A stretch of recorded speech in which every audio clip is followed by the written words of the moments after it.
But now behold, in the quick forge and working house of thought, how London doth pour out her citizens. In the 1590s, the English theatre entered its golden age, and for the next 20 years, its brightest star was William Shakespeare. You perceive she stands. Infernal! I, with wings as swift as meditation or the thoughts of love, may sweep to my revenge. Give me your hands if we be friends, and Robin shall restore amends. Which of you shall we say doth love us most?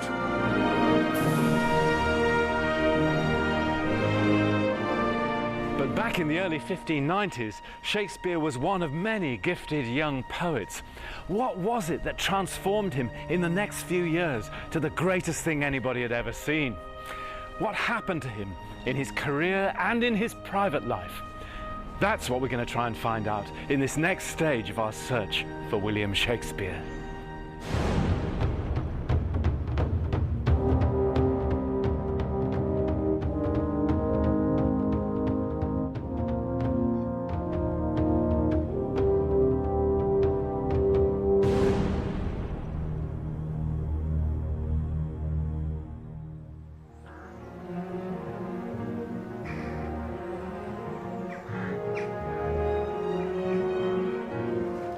Elizabeth's England was still a land at war with itself. One autumn dawn in the heart of Warwickshire, the Queen's agents raided the base of the Catholic underground here at Baddesley Clinton, searching for a poet.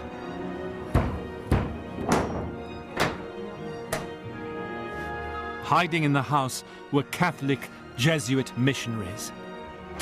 They rampaged through the house, said one of the Jesuits, like wild leopards, banging the panels, looking for secret chambers. And they searched the beds. Had they been slept in? Were they still warm? They weren't. The women had turned the mattresses upside down. And so, says one of the Jesuits, they pried into every dark, secret place in the house. One of the Jesuits was Elizabeth's most wanted man, Shakespeare's distant cousin, the poet Robert Southall. They were hiding in the main toilet.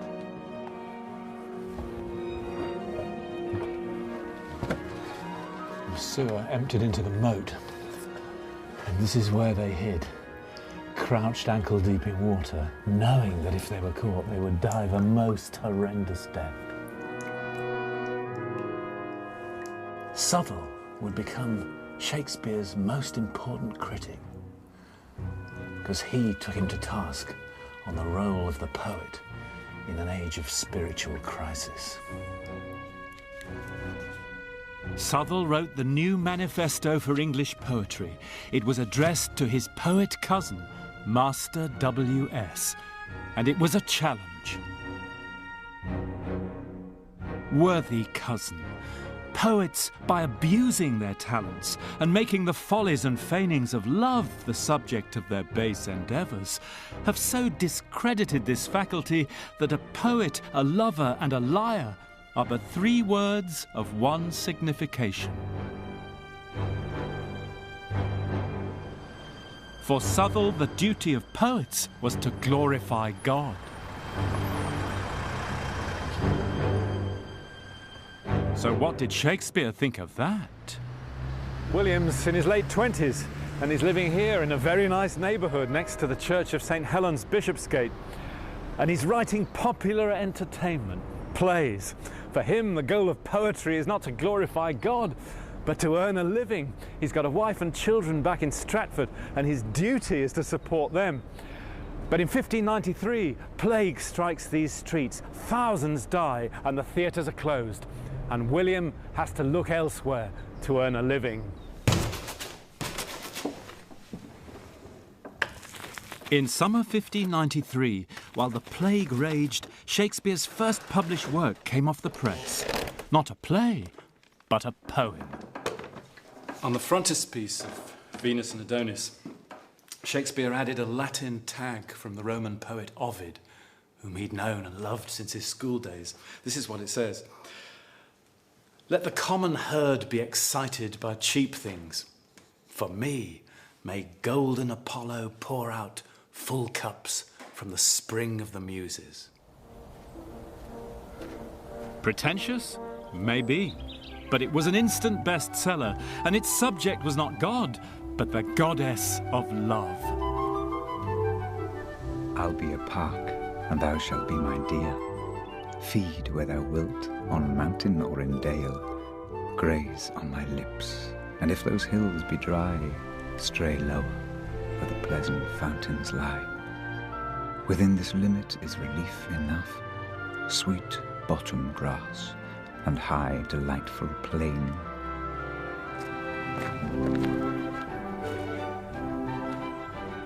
Shakespeare dedicated his book to the young son of one of the most famous families in England, hoping to get patronage, prestige, and of course, money. The object of his attention was 19-year-old Henry, Earl of Southampton, whose descendants, the Montagues, still live in the family home. I think a very striking figure, and one which Shakespeare would have been delighted to be associated with. And would a poet have expected an aristocratic patron to pay up for writing a poem? I suspect in one way and another they would, maybe more by influence. And there's a story that Southampton lent him £1,000 for a purchase he had in mind. It's possible. It is a possible thing to do. I mean, Southampton was at least wealthy. But there was more to Southampton's inheritance than money. In Elizabeth's divided land, the Southamptons, like the Shakespeares, leaned to the old faith. Southampton's father had been one of England's leading Catholics, and after his death, his son was made a ward of court by the government to enforce his loyalty. Southampton's mother, though, was still a resolute supporter of the Catholic underground, and sheltered priests in her houses here and in London. And among them was the man that we last saw crouched in the sewers at Baddesley Clinton, Elizabeth's public enemy number one, Robert Southall.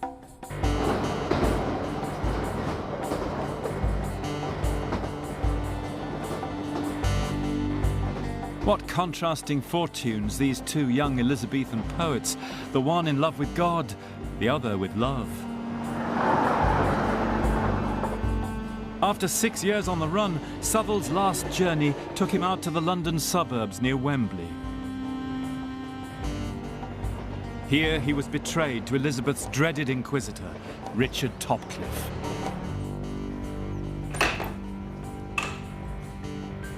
Topcliffe took Southall back to his own house, a house specially equipped as a private torture chamber.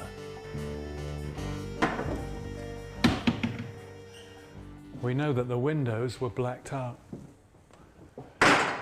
so people couldn't see in or out. But what's remarkable about Topcliffe's house is that the authority for what went on inside its walls was given to Topcliffe directly by Queen Elizabeth herself. In fact, he writes her chatty letters boasting about what he's going to do to his victims, letters full of psychopathic rage and a hint of sexual fantasy towards the Queen herself, whom he calls his goddess, at whose pleasure he'll torture Southall to reveal the innermost secrets of his heart.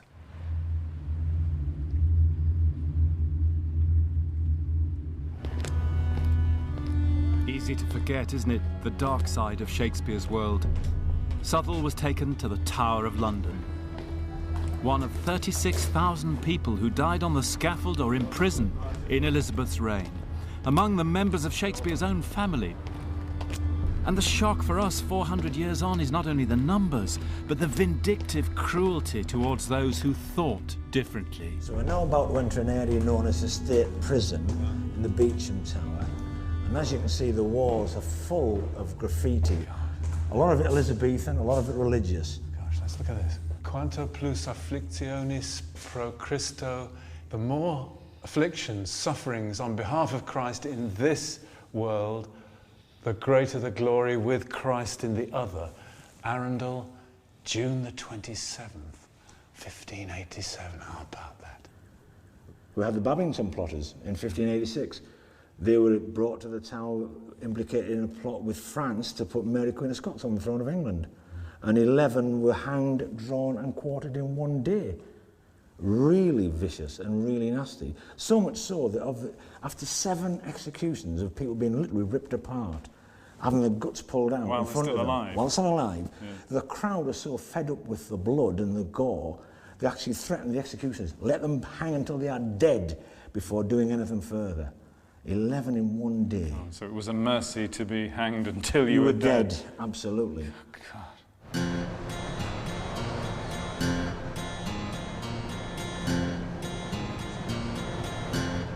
Meanwhile, in 1594, while Southwell awaited trial and martyrdom, Shakespeare formed a new company under a new patron, the Chamberlain Lord Hunsdon. They were the same group of friends who'd been with him since the beginning. Hemmings and Condell, Sly and Phillips, and the great Richard Burbage, who played all his star roles from Hamlet and Othello to Bottom.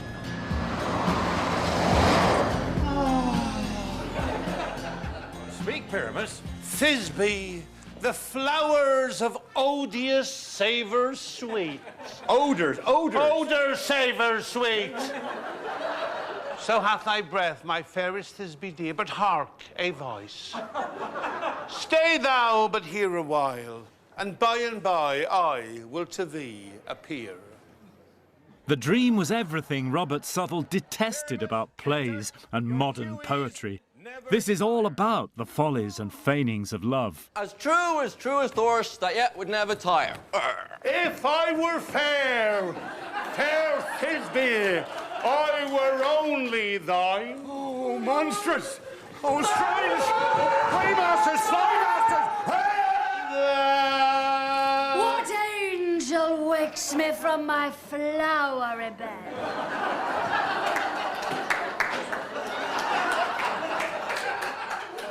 I prithee, gentle mortal, thy fair virtue force perforce doth move me on the first view to say, to swear, I love thee.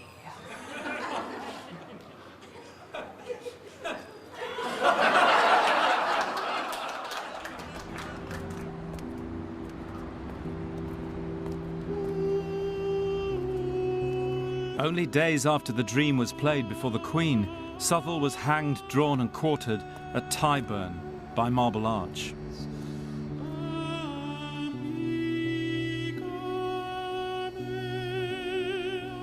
The night after his death, Southwell's friends came to see the Queen, and they brought her a gift.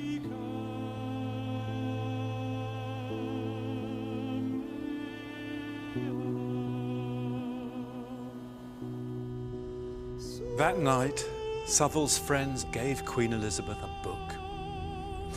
And of all the books to give her, it was Southwell's letter on the duty of poets, addressed to his loving cousin, W.S.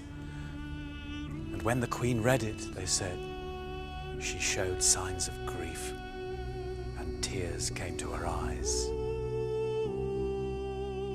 Brilliant but damaged, Elizabeth hadn't wanted to open windows onto men's souls. With a family like hers, she knew better than most how hatred can divide a kingdom.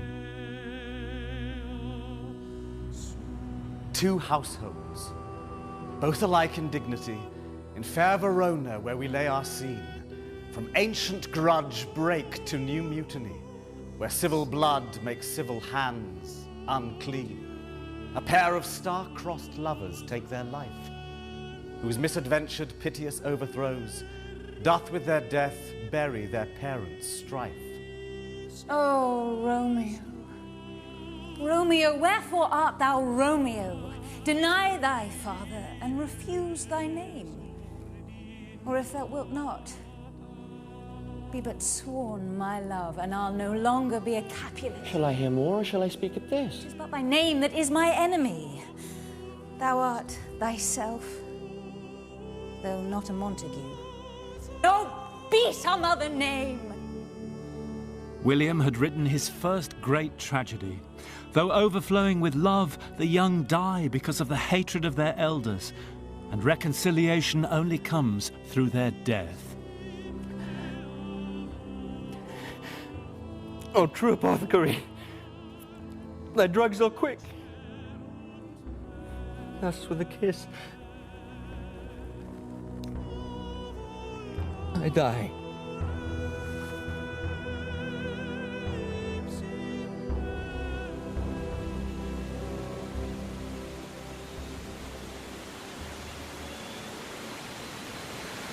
If love is the heart of life, William seems to say, then so too is loss. In early August 1596, back in Warwickshire, disaster hit the family. In the burial register at Stratford, on the 11th of August, Hamnet, son of William Shakespeare. William and Anne's only son was dead, aged 11.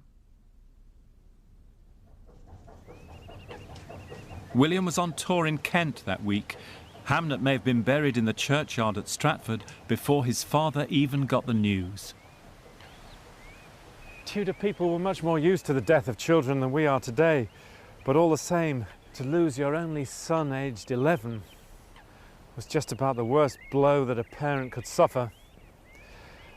When people face these kind of tragedies, everything gets turned upside down. The old certainties go, marriages can break up, faith in God can disappear. And the next phase of Shakespeare's life, he tells us, was a hell of time.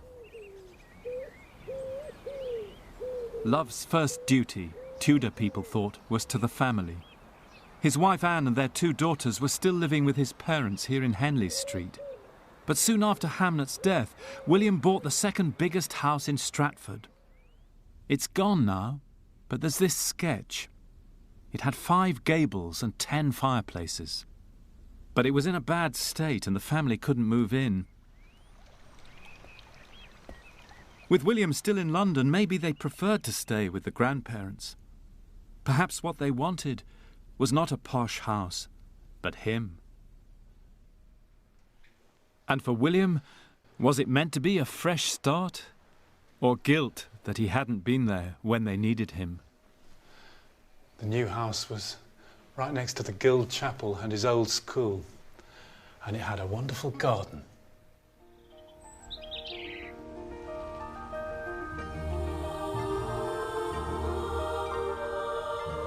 The family was on his mind a lot at that time.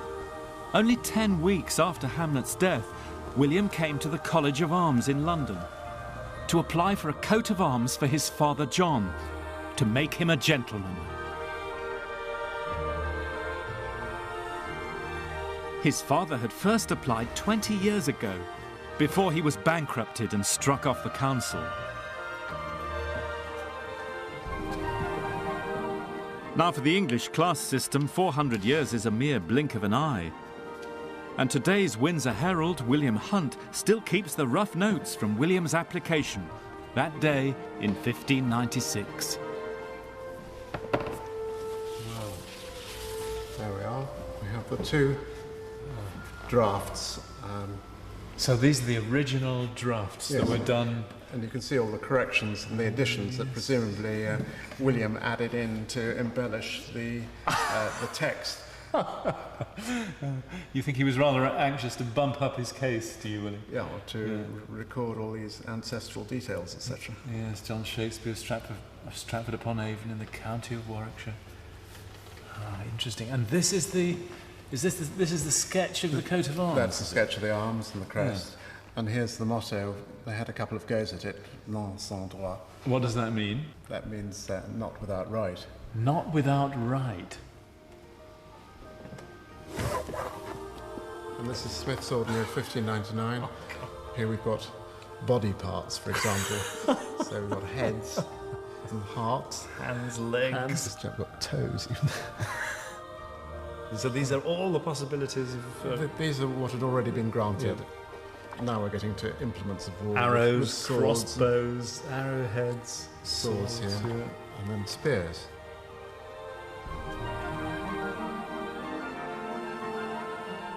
This time the application was successful. A short while afterwards, William would have come back to receive his new coat of arms. The player was now a gentleman. And what would the family have received themselves, then, William? They would have got letters patent on parchment, and I've got an example here of a fairly contemporary one. This was in 1587. Top will come off. Oh gosh, yeah. But there's the seal of the granting king. So this is what it would have looked like. He probably had to pay extra for an illuminated border. This one's in Latin, but he would have had it in English. I suppose if you want to show it to your friends in Warwickshire, it's better if it's in English, isn't it, for most of them, do you think? Today as well.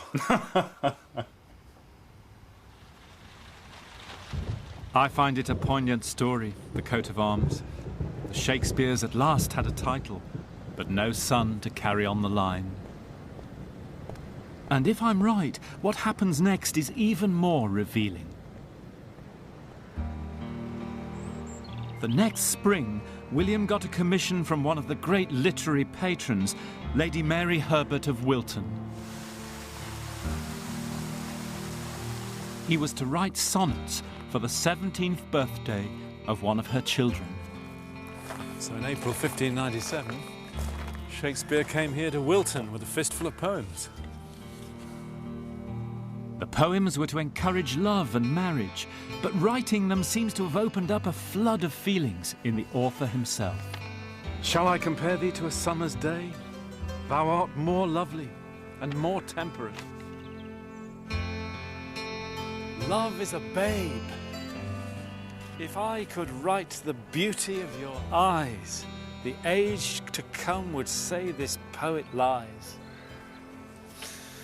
From fairest creatures we desire increase, that thereby beauty's rose might never die.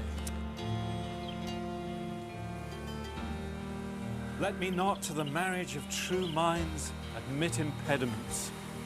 Those lines that I before have writ do lie, even those that said I could not love you dearer. O thou, my lovely boy. They're all written to a man.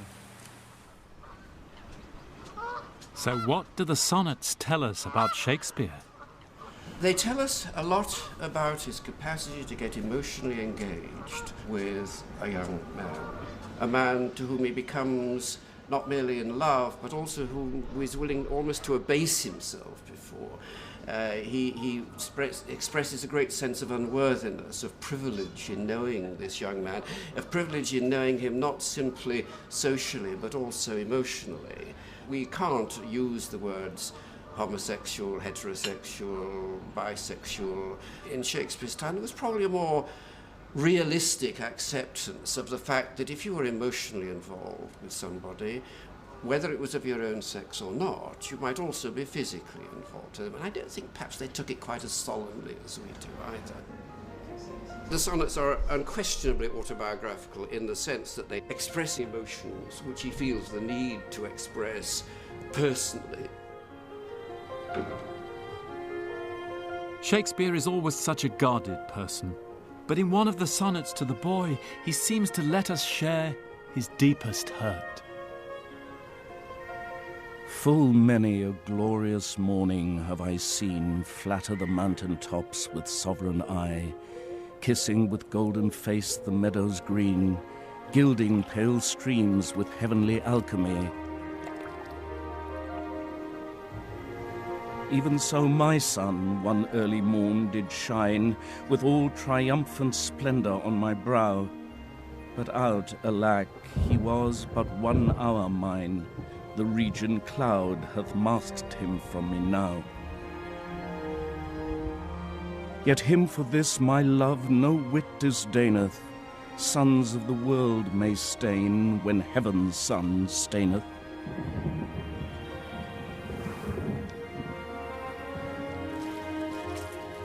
If that's not written from the heart, it's hard to imagine what is. And if it's not really about his own son, then words surely have no meaning.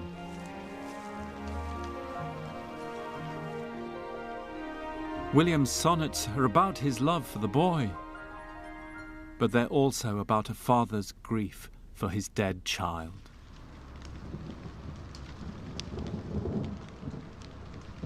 That summer of 1597, William must have thought his world was falling apart. The theatres were closed again, this time by the government for sedition.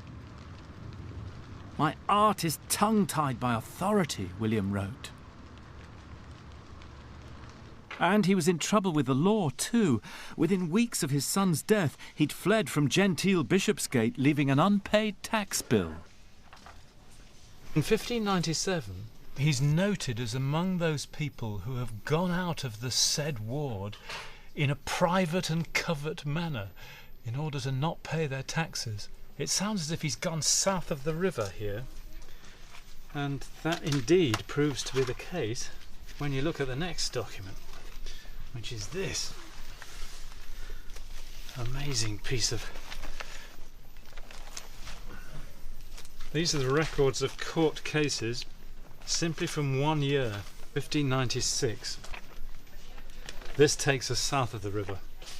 And here we come to November. "Be it known that William Waite seeks sureties of the peace against William Shakespeare, Francis Langley, Dorothy Sower, and Anne Lee, for fear of death and mutilation of limbs." So Shakespeare had gone to ground in Southwark. Preachers likened London to a perspective picture. Look one way, she's a beautiful virgin, the other, the whore of Babylon. And Southwark was London's dark side. There were 300 inns and brothels here, bull and bear baiting, skittles and bowling alleys. Wandering Bankside at night, you never escaped the howling dogs in the kennels and the roars of chained bears. Not a place to be if you were in a midlife crisis and vulnerable.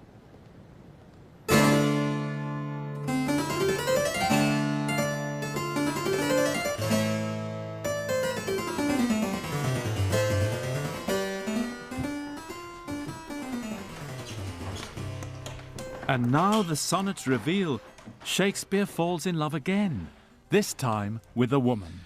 Shakespeare tells us a few things about his mistress. The first thing is that she was married. In their affair, he says, she was breaking her marriage vows, her bed vows, just as he was with his wife Anne back in Stratford-upon-Avon.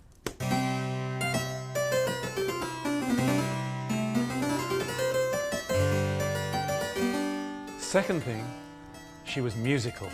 He describes watching her many times playing the virginals, an early form of harpsichord.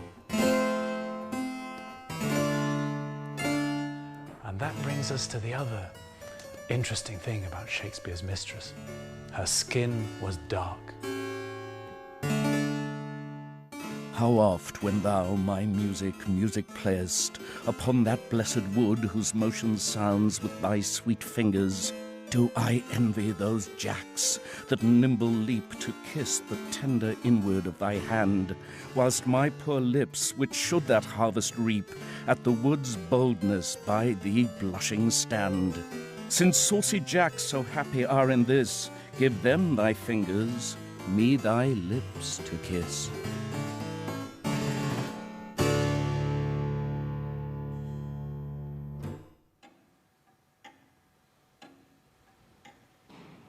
So who was Shakespeare's dark lady? I think the answer may lie in the casebooks of a fashionable Elizabethan doctor, the astrologer to the stars, Simon Forman.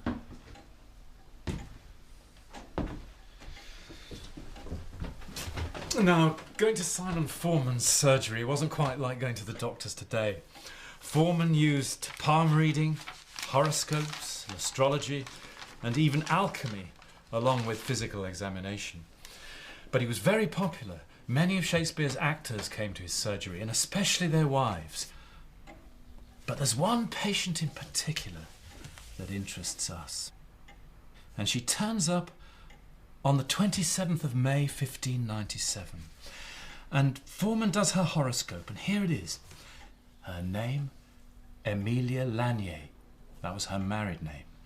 She came from the Bassano family, the greatest musical family in Elizabethan London. They were dark-skinned Venetian Jews. And she told Foreman an extraordinary story.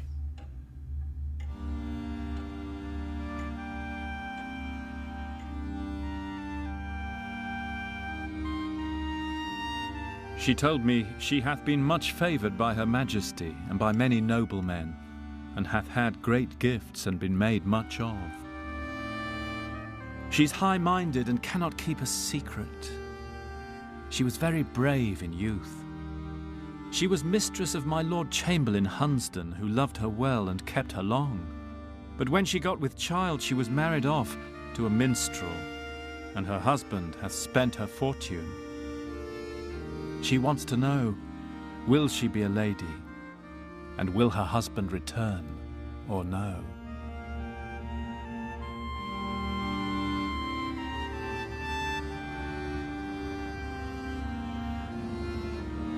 I think Emilia was Shakespeare's dark lady. Her lover Hunsdon had been his patron. He must have known her. But what really broke Shakespeare's heart was that she had an affair with his beautiful boy too.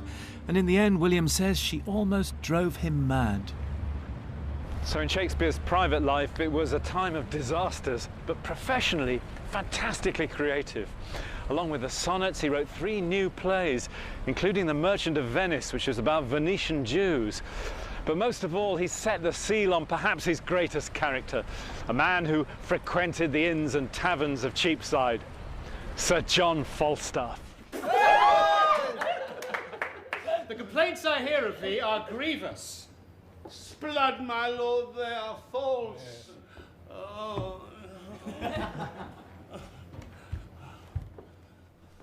There is a devil haunts thee in the likeness of an old fat man. A ton of man is thy companion. No literary character has ever gained immortality so fast. From the start, the English adored Falstaff. Funny and vulnerable, in plump Jack they saw themselves. That huge bombard of sack! That stuffed cloak bag of guts! That roasted Manningtree ox! With the pudding in his belly! Falstaff was the English character made abundant flesh. That father ruffian, that vanity in years! If sack and sugar be a fault, then God help the wicked. If to be old and merry be a sin, then many an old host that I know is to be damned. If to be fat be to be hated, then Pharaoh's lean kine are to be loved. No, my good lord. Banish Peto. Banish Bardolph, banish Poins! But for sweet Jack Falstaff, kind Jack Falstaff, true Jack Falstaff, valiant Jack Falstaff, and therefore more valiant, being as he is, old Jack Falstaff, banish not him thy Harry's company. Banish not him thy Harry's company.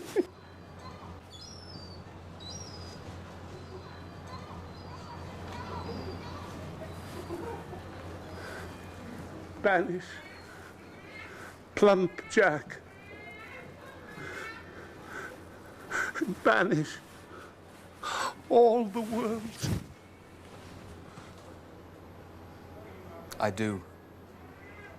I will.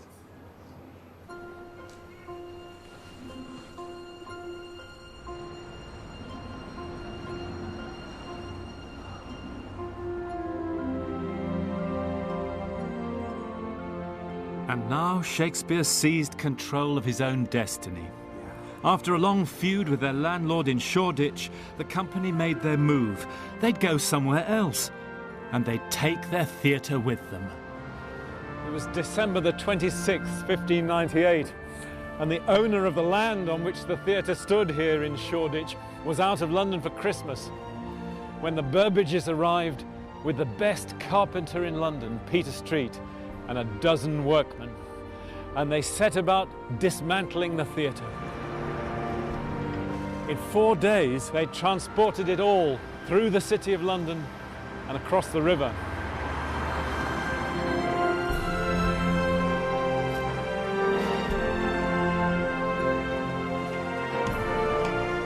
So the timbers of the old theatre rose again on the South Bank to become the most famous theatre that's ever been.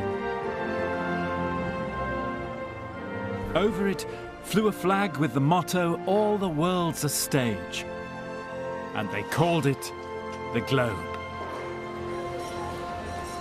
The opening afternoon for the Globe was the 12th of June 1599, and Shakespeare and his company had a horoscope cast to find the right date, and the 12th was a new moon, which the almanac said was the best day to move into a new house. From now on, Shakespeare and friends would be shareholders in their own enterprise. It was the birth of the modern theatre. At the peak of Shakespeare's career, there were a dozen main theatre venues in London, with 4 of the theatres holding 2,000 or 3,000 people each. So you could have 15,000 audience for a hit show in 1 week, much more than the best-selling books at the time.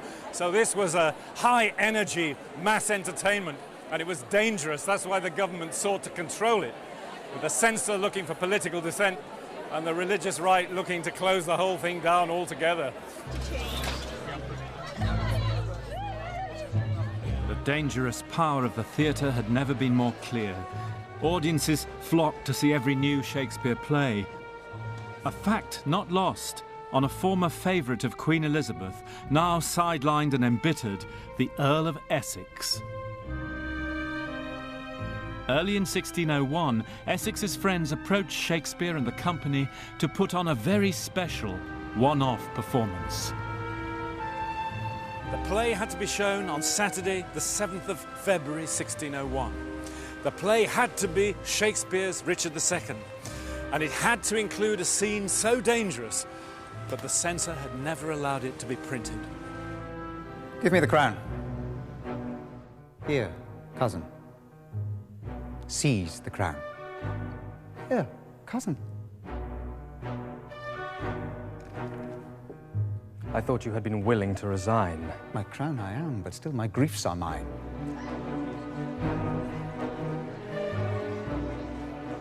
The message of the play was clear. A monarch who had lost the trust of the people could be legitimately deposed. And as for why the Earl of Essex wanted people to get that message, well, that would become apparent the following morning.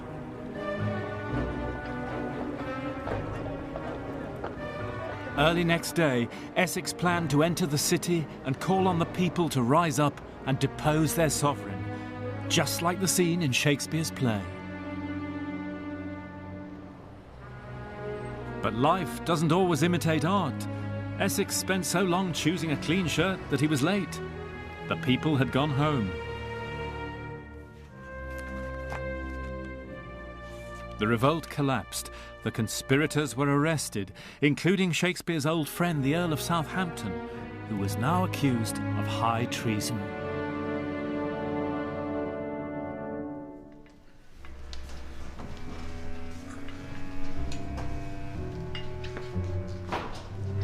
Like all authoritarian regimes, Elizabeth's government was nothing if not thorough. Carefully stored in the Public Record Office are the Lord Chief Justice's files for the prosecution.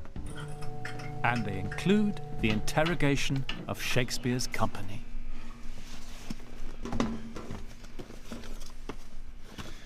It's an astonishing thing about the stacks in the Public Record Office. All the crimes and misdemeanours of English history are here recorded, and nobody gets away with it. And this volume is full of the testimonies of those who were arraigned for the trial of the Earl of Essex. And here we are. Here's the day that the Shakespeare's Company were called in to answer for why they'd put on the play that they did. Interrogation of Augustine Phillips, taken upon oath. He saith that on Friday last Sir Charles Percy, Sir Jocelyn Percy, and the Lord Monteagle with some three more spake to the players in the presence of this examinant, Augustine Phillips, so he was there when they spoke to the players, presumably including Shakespeare and Burbage and the rest, to have the play of the deposing and killing of King Richard II, promising to give them 40 shillings more than their ordinary to play it. Remember, this is Austin Phillips telling the story. Honest gov, they promised us 40 shillings more than our normal take. So, says Austin Phillips, he and his friends were determined to have played some other play, holding that the play of King Richard to be so old and so long out of use that they should have small or no company. We won't get an audience for that. But at their request, this examinant and his friends, Shakespeare, Burbage, Hemmings and Condell, were content to play the play that Saturday, and had their 40 shillings more than their ordinary for it, and so played it accordingly. Signed, Augustine Phillips. And there it is, there's the players' excuse for why they agreed to put on Richard II the evening before the Essex Rebellion. It was just cash flow, your lordship. Showbiz.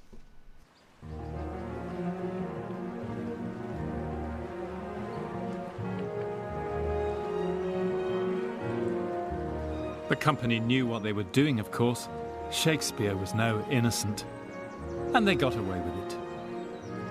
But the night before Essex was beheaded, the Queen commanded them to perform before her, just to let them know that she knew.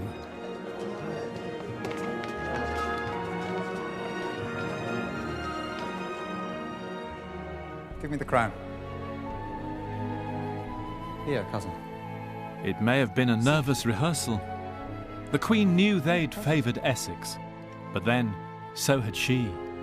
Once.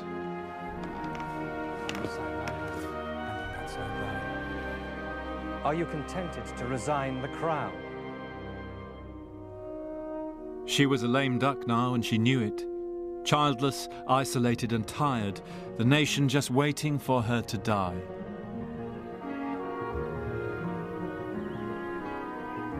There's a touching postscript to the story. Not long afterwards, her official biographer, William Lambard, visited her with a volume of historical documents. And Lambard recorded their conversation. As Queen Elizabeth leafed through the documents, her eye caught the name of King Richard. I am Richard II, she said. Know ye not that? Lambard tried to soothe her, but she went on. This tragedy hath been played 40 times in open streets and playhouses. And she sighed. In those days, force and arms did prevail, but now the wit of the fox is everywhere, and scarcely a faithful or a virtuous man is to be found. Here you go, who's Alex? Come here, do you want pens? Tell me how big your feet are. Carry on stuffing. The years were catching up with William too. After 10 years at the top, there was a new generation of poets now who thought he was old hat and even past it. And Will had to scrap for his crown with younger rivals, much younger rivals. Boys. So began the famous War of the Poets.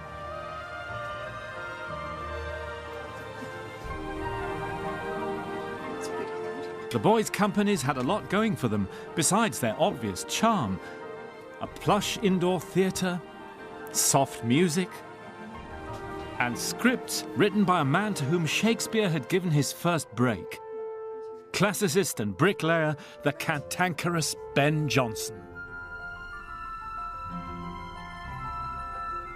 He thinks he's the real scholar and he ought to be the great playwright. And you kind of feel that he resents the fact that he's not as popular or as indeed successful as Shakespeare must have been. You kind of feel as though Johnson's there in the Mermaid Tavern ranting about human nature and satirising all these apes. Cling to my neck and wrists, my loving worms, and cast you round in soft and amorous folds. Johnson thought Shakespeare was just a populist. His idea of the duty of poets was political, to attack the corrupt establishment with satire. Stay, monster!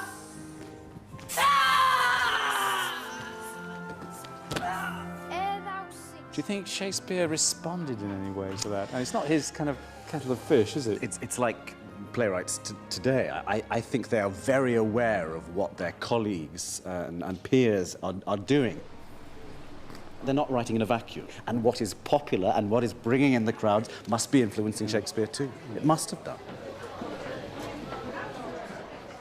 And now, in the London showbiz world of 1601, the battleground shifted to the Inns of Court, where playwrights wrote topical stuff for the smartest audiences, the lawyers. They thought that a good day was taking in a couple of law cases at Westminster down to the Paris Garden on the South Bank, where they would have a pint, watch a bear baiting, nip into a brothel for a quick "How's your father?" and then taking a play after that, and no doubt in a very relaxed and happy mood. Come hither, boy. These were young men packed with testosterone, away from home for the first time, getting drunk in the taverns, writing marvellous poetry as well. In those days you didn't get a girl to go to bed with you unless you could write a decent sonnet. And here in the Middle Temple, Shakespeare put on a bitter-sweet and sexy answer to the boys' plays. It gives a very echo to the seat where love is throned. Thou dost speak masterly. My life upon't, young though thou art, thine eye hath stayed upon some favour that it loves. Hath it not, boy? A little, by your favour. What kind of woman is? Of your complexion. She is not worth thee, then. What years, in faith? About your years, my lord. Too old, by heaven. Let still the woman take an elder than herself. Johnson and the boys, meanwhile, were packing them in with a show about Shakespeare's hero, the Roman poet Ovid. I will be gone then, and not heaven itself shall draw me back. Yet, Julia, if thou wilt, a little longer stay. I am content. O mighty Ovid! Poetaster is a play about the duty of poets, and how Ovid was exiled for love. My passionate eyes will not endure to see thee turn from me. If thou go first, my soul will follow thee. Then we must stay. Ay me, for there is no stay in amorous pleasures. Both stay. And of course Shakespeare couldn't let that go. I hear thy father, hence my deity. What are they, children? Is it possible? Oh, there's been much throwing about of brains. Do the boys carry it away? Aye, that they do, my lord. Hercules and his load too. For his next throw in the War of the Poets, Shakespeare created the first rebel without a cause. To be or not to be? That is the question. Whether 'tis nobler in the mind to suffer the slings and arrows of outrageous fortune, or to take arms against a sea of troubles and by opposing, end them. The women in the audience wanted to go to bed with Hamlet. To sleep. The men just wanted to be Hamlet. And by sleep, to say we end the heartache and the thousand natural shocks that flesh is heir to. 'Tis a consummation devoutly to be wished. Hamlet changed theatre forever, and now Shakespeare's career goes on to a new level. He never preaches, never tells you what to think, but always draws on the life in the streets around him.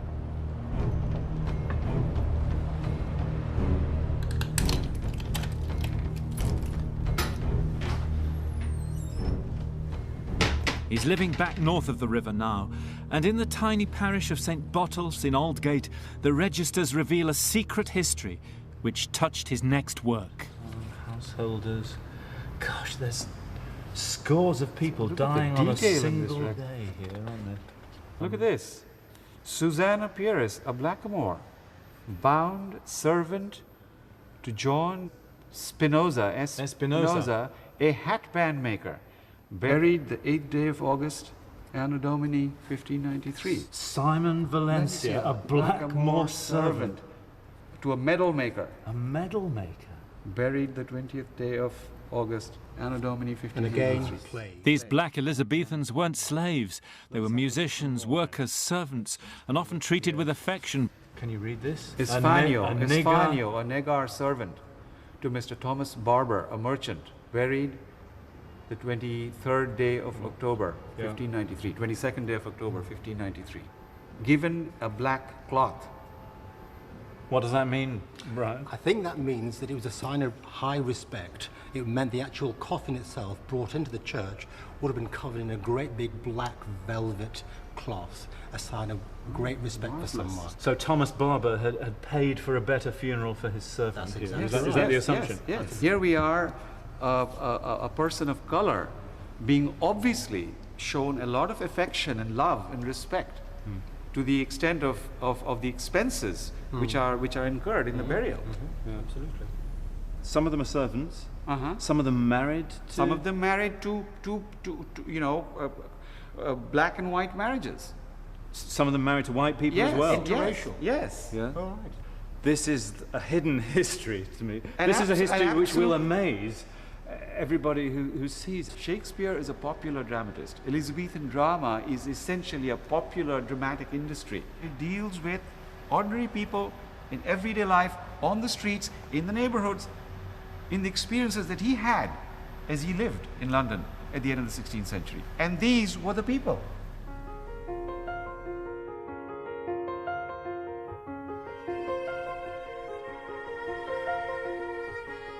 So the people on the streets, children, servants, even a noble Moorish ambassador for whom he performed at that time, went into the writing of the tragedy of Othello.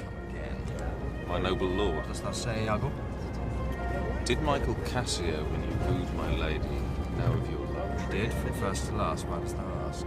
There are three main things that the play is about. Jealousy is one, but it's Iago's jealousy, I think, that drives the play. I did not think he had been acquainted with her. Went between us very often. It's about race. If it wasn't about race, then I don't think Shakespeare would have had a single black person in it. And the other thing is, I think that the play, which I think that a lot of people sort of lose about the play, is about love.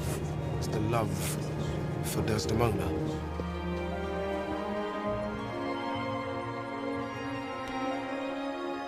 The plot is simple. Iago hates Othello and his love for his wife.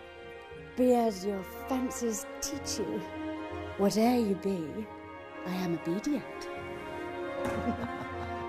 And he will use that love to destroy him. Perdition catch my soul, but I do love thee. When I love thee not, chaos is come again. My noble lord. What dost thou say, Iago? Did Michael Cassio, when you wooed my lady, know of your love? He did, from first to last. Why dost thou ask? But for a satisfaction of my thought, no further harm. Why of thy thought, Iago? I did not think he'd been acquainted with her. Oh, yes. It went between us very oft. Indeed. Indeed? Aye, indeed. Discernst thou aught in that? Is he not honest? Honest, my lord. Honest? Aye, honest. My lord, for aught I know. What dost thou think? Think, my lord? Think, my lord. By heaven, he echoes me as if there were some monster in his thoughts, too hideous to be shown. Thou dost mean something. My lord, you know I love you. I think thou dost. Of course, we know that Iago doesn't love him. But the play's not just about jealousy. The year Shakespeare was writing it, the government was talking about expelling all black people from England. This is the moment Shakespeare chooses to make a noble black man his tragic hero, a man destroyed by prejudice, who ends up killing the person he loves most. Who's there?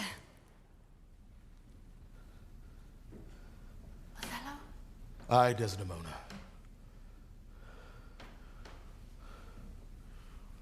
Will you come to bed, my lord? Have you prayed tonight, Desdemona? Aye, my lord. That handkerchief, which I so loved and gave thee, thou gavest to Cassio. No, by my life and soul. Send for the man and ask him. Sweet soul, take heed. Take heed of perjury. Thou art on thy deathbed. Aye, but not yet to die. Yes, presently. Therefore confess thee freely of thy sin. For to deny each article with oath cannot remove nor choke the strong conception that I do groan withal. Thou art to die. Then, Lord, have mercy on me. I say amen. And have you mercy too. I never did offend you in my life.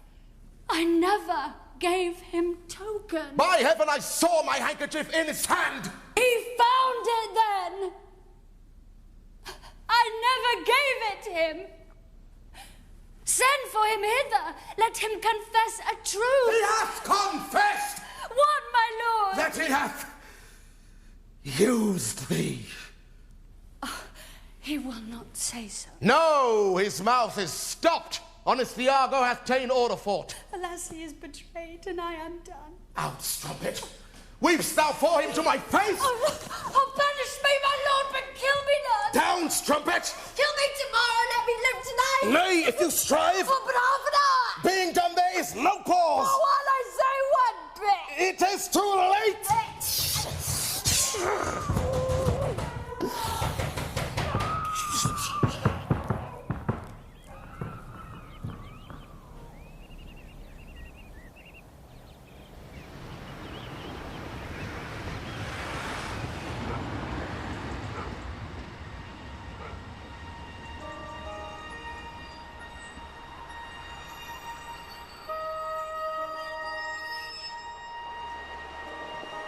William had come a long way from rural Warwickshire, where he grew up and where his loyalties still lay.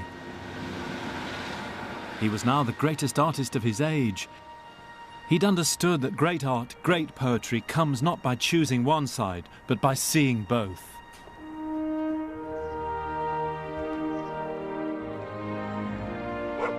Poetry had brought him success, status and money, but at a price. He was 38 now, marked by life and by loss. But in his plays, you can see the tremendous solace that he must have taken from the act of writing. He knows now what is the duty of poets. As he would put it, to speak what we feel, not what we ought to say.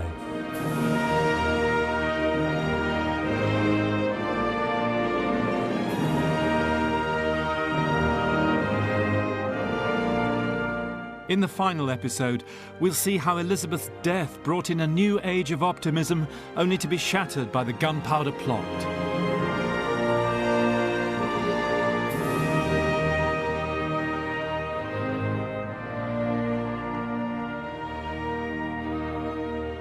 And we'll see how William said goodbye to all that, returned to his roots, and made his peace with his turbulent times.